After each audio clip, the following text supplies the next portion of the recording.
there, I'm Melissa, and in this video, I want to help you graph exponential functions. Exponential functions are continuous with the domain of all real numbers. This means that we obtain a real function value when we raise the given base to any real number x. Further, if we think about what a negative exponent means, we realize that the function value can never be negative or zero. Let's take a look at all of the characteristics of exponential functions. Characteristics of exponential functions of the form f of x equals b to the power x. 1. The domain of f of x equals b to the x power consists of all real numbers. In other words, the domain is the open interval from negative infinity to infinity. The range of f of x equals b to the x power consists of all positive real numbers, and so is the interval, the open interval, from 0 to infinity. 2. The graphs of all exponential functions of the form f of x equals b to the x power pass through the point 0, 1, because f of 0 equals b to the 0 power, which is equal to 1. Note that b cannot be equal to 0. The y-intercept is 1, and there is no x-intercept. 3. If b is greater than 1, then f of x equals b to the x power has a graph that goes up to the right and is an increasing function. The greater the value of b, the steeper the increase. 4. If 0 is less than b is less than 1, then f of x equals b to the x power has a graph that goes down to the right and is a decreasing function. The smaller the value of b, the steeper the decrease. 5. f of x equals b to the x power is 1 to 1 and has an inverse that is a function. 6. The graph of f of x equals b to the x power approaches but does not touch the x-axis. The x-axis, or y equals 0, is a horizontal asymptote. Now let's try an example where we graph an exponential function. Graph f of x equals 1/3 to the x power. Note that f of x equals 1/3 to the x power equals 3 to the negative 1 to the x power, or it equals 3 to the negative x power. To graph, we'll find a series of points.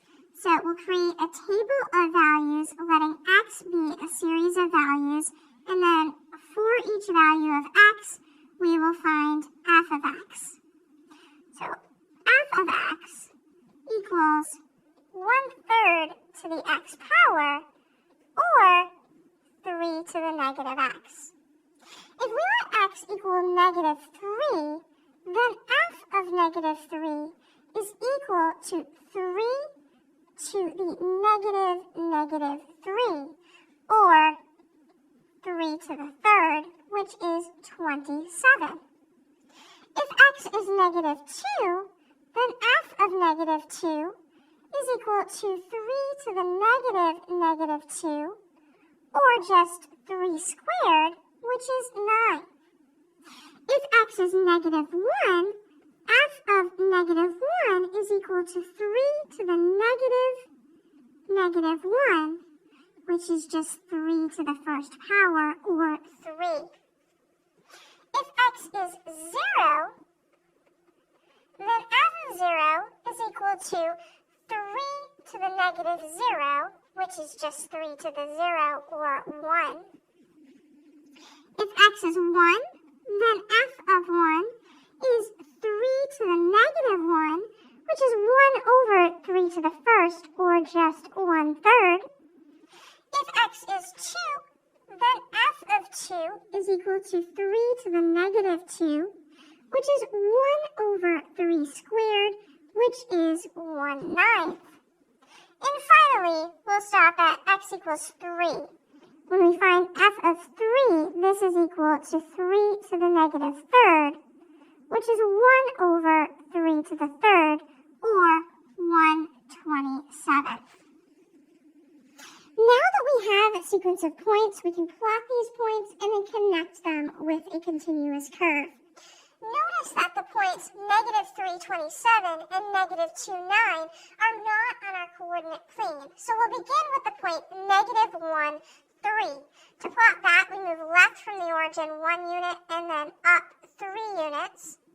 We then have the point 0, 1, which is just at 1 on the y-axis.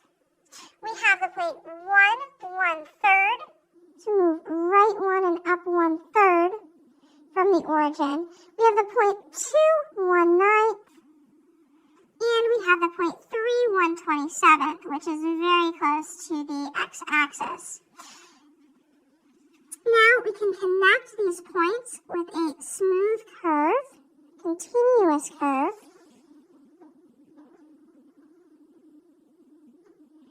Drawing arrows, showing that it continues indefinitely in either direction. Now, because b is in between 0 and 1, the graph is a decreasing function.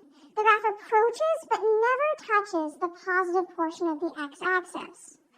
Once again, the x-axis, or y equals 0, is a horizontal asymptote. The range consists of all positive real numbers, and the domain consists of all real numbers.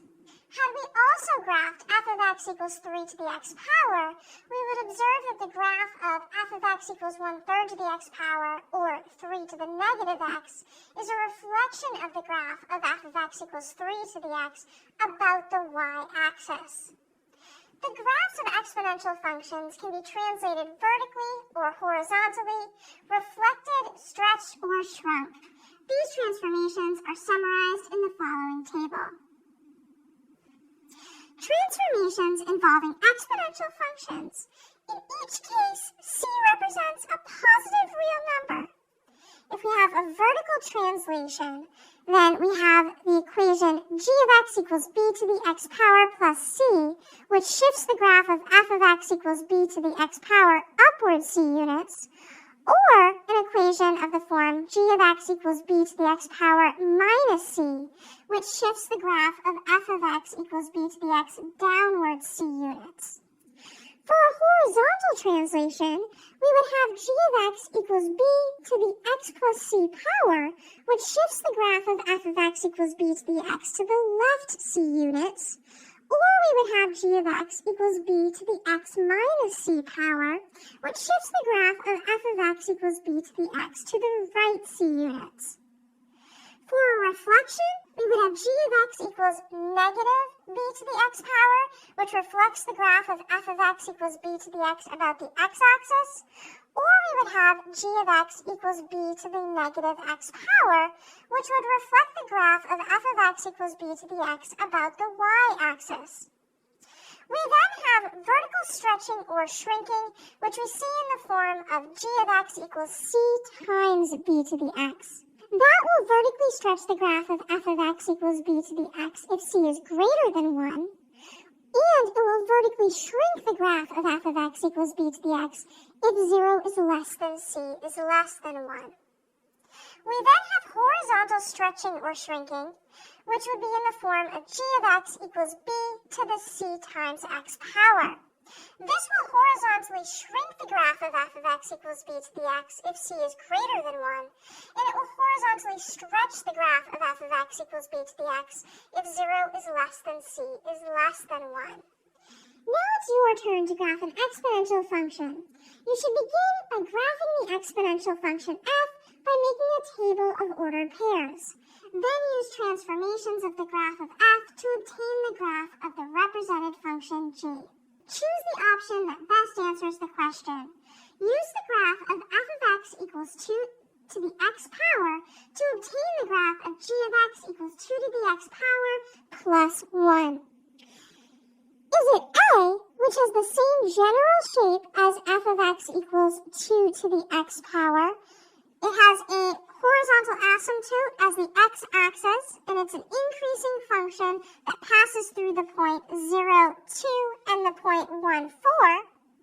Is it B, which has the same general shape as f of x equals 2 to the x power, but is reflected about the y-axis? It is a decreasing function with a horizontal asymptote at y equals 1, and it passes through the points negative 1, 3, and the point 0, 2?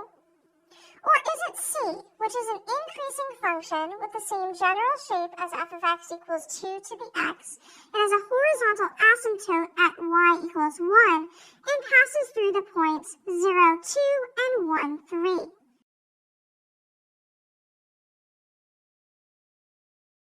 You chose option C. You are correct. Checking, we first begin by graphing f of x equals 2 to the x by creating a table of coordinates. We find that the graph of f of x equals 2 to the x has a horizontal asymptote at the x-axis and increases through the points 0, 1, 1, 2, 2, 4, and 3, 8. It also has the points negative 1, 1 half, negative 2, 1 fourth, and negative 3, 1 eighth. Then, since g of x equals 2 to the x plus 1 is of the form g of x equals b to the x plus c, the transformation is a vertical shift. The graph of g of x equals 2 to the x plus 1 is the graph of f of x equals 2 to the x shifted up by 1 unit. That is, 1 is added to each y coordinate.